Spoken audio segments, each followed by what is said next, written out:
The BR24 ન્યૂઝમાં આપનું સ્વાગત છે। વડોદરાની માંજલપુર વિધાનસભા પેટા ચૂંટણીને લઈને કોંગ્રેસે ચૂંટણી પ્રચારને વધુ વેગ આપ્યો છે। કોંગ્રેસના ઉમેદવાર ભીખાભાઈ રબારીના સમર્થનમાં માંજલપુર ગામ ખાતે વડગામના ધારાસભ્ય જિગ્નેશ મેવાણીની ઉપસ્થિતિમાં વિજય વિશ્વાસ સંકલ્પ સભાનું આયોજન કરવામાં આવ્યું હતું, જેમાં કોંગ્રેસના આગેવાનો, કાર્યકરો અને મોટી સંખ્યામાં સ્થાનિક નાગરિકો ઉપસ્થિત રહ્યા હતા। વડોદરાની માંજલપુર વિધાનસભા પેટા ચૂંટણીને લઈને કોંગ્રેસ ઉમેદવાર ભીખાભાઈ રબારીના સમર્થનમાં માંજલપુર ગામની પટેલવાડી ખાતે વિજય વિશ્વાસ સંકલ્પ સભાનું આયોજન કરવામાં આવ્યું હતું। આ સભામાં વડગામના ધારાસભ્ય જિગ્નેશ મેવાણી મુખ્ય વક્તા તરીકે ઉપસ્થિત રહ્યા હતા। જિગ્નેશ મેવાણી સભા સ્થળે પહોંચતા કોંગ્રેસના આગેવાનો અને કાર્યકરોએ તેમનું ઉષ્માભર્યું સ્વાગત કર્યું હતું। સભા દરમિયાન કોંગ્રેસના ઉમેદવાર ભીખાભાઈ રબારીના સમર્થનમાં મતદારોની અપીલ કરવામાં આવી હતી। કાર્યક્રમમાં કોંગ્રેસના આગેવાનો, કાર્યકરો તેમજ મોટી સંખ્યામાં સ્થાનિક નાગરિકોએ હાજરી આપી હતી।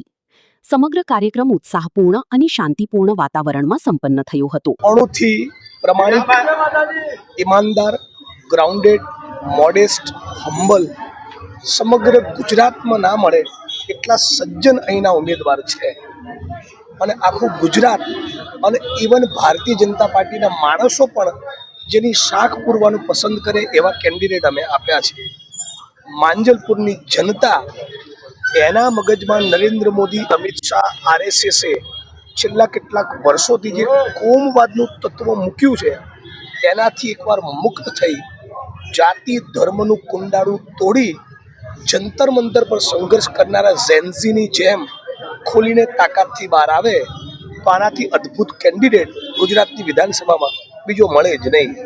અમને પાક્કી ખાતરી છે માંજલપુરની જનતા એ બહારના કેન્ડિડેટ કરતાં પોતાના ઘરના વડીલ જેવા લાગે, પોતાના પિતા જેવા લાગે, પોતાના ભાઈ જેવા લાગે એવા અમારા ઉમેદવાર રબારી સાહેબને ભારે મતોથી વિજયી બનાવી દાયકા પહેલાં એ જ્યારે મંત્રી હતા એમણે જે પરફોર્મ કર્યું હતું એને યાદ કરશે એવી અપેક્ષા રાખું છું।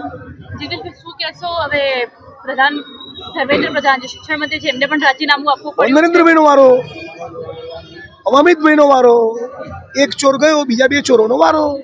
ધર્મેન્દ્ર પ્રધાન તો જાગી હે, મોદી અમિત શાહ બાકી હે।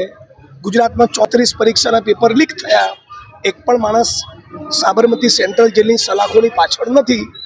એમાંના ઘણા બધા માણસોની તો ધરપકડ નથી થઈ, FIR પણ નથી થઈ અને રાહુલજીએ કીધું એ પ્રમાણે કે આ ઝેન્ઝી સ્ટુડન્ટના જીવન સાથે જોડાયેલો બહુ વ્યાપક પ્રશ્ન છે। એટલે ધર્મેન્દ્ર પ્રધાનનું રાજીનામું એટલું નહીં, અમિત શાહ જેણે દીકરીઓને, વિદ્યાર્થીઓને ઝેન્ઝીસને આટલા બધા મરાવડાયા એનું રાજીનામું થવું જોઈએ। શરમનો એક અણુ બચ્યો હોય, નરેન્દ્રભાઈએ ગુજરાત અને દેશના ઝેન્ઝીસ અને સ્ટુડન્ટને સોરી કહેવું જોઈએ, માફી માગવું જોઈએ અને એક એવી શિક્ષણ અને પરીક્ષાની પ્રોસેસ અને પદ્ધતિ લઈને ભારત સરકારે આવવું જોઈએ કે ગુજરાતમાં કે દેશમાં ફરી કોઈ એક્ઝામનું પેપર લીક ન થાય, ભરતી કેલેન્ડર બહાર પડવું જોઈએ જેથી સમયસર ખાલી પડેલા સરકારી પદોમાં ભરતી થાય। આવું કરે એવા લક્ષણ નરેન્દ્ર મોદી અને અમિત શાહમાં ભાજપમાં દેખાતા નથી। એટલે સંઘર્ષ, ઇન્કલાબ, ઝેન્ઝીઝનો, NSUIનો, યુથ કોંગ્રેસનો, અમારો બધાનો જારી રહેશે। એમના ફૂલ એફર્ટ્સમાં ત્રણ વસ્તુ હોય: આપણી કલ્પના બહારનો દારૂ, આપણે કલ્પના ના કરી હોય એ પ્રમાણે બ્યુરોક્રેસીનો, પોલીસ પ્રશાસનનો મિસયુઝ અને અહીંની જનતાના મગજમાં કોમવાદનું ઝેર ભરવું। આ ત્રણ વસ્તુ એ જ એમની તૈયારી હોય છે। આ ધંધા કરીને આટલા વર્ષથી જીત્યા છે। એ અમારી રાજનીતિ, એ અમારા સંસ્કાર નથી, અમે નહીં કરીએ। અમે એક અદ્ભુત સજ્જન ઉમેદવાર આપ્યા છે જેમણે મંત્રી તરીકે ખૂબ ડિલિવર અને પરફોર્મ કરેલું છે। અમે માંજલપુરની જનતા પર છોડીએ છીએ, અમને ભરોસો છે અમારું પરફોર્મન્સ ખૂબ સારું રહેશે। પણ આ વખતે ભાજપ ડરી ગઈ છે એવું લાગે છે, મુખ્યમંત્રીથી લઈને CR પાટીલને પણ આવું પડ્યું છે પ્રચાર કરવા? મોદી જ ફટ્ટું છે ને, એ જ ડરેલો માણસ છે ને। ચીન સામે એક લીટી ના બોલી શકે, પાકિસ્તાન સામે ના બોલી શકે, અમેરિકાની સામે ના બોલી શકે। દેશના લાખો ઝેન્ઝી કહી રહ્યા છે નરેન્દ્ર મોદી કાયર હે, નરેન્દ્ર મોદી વીક હે, તभी તો પેપર લીક હે।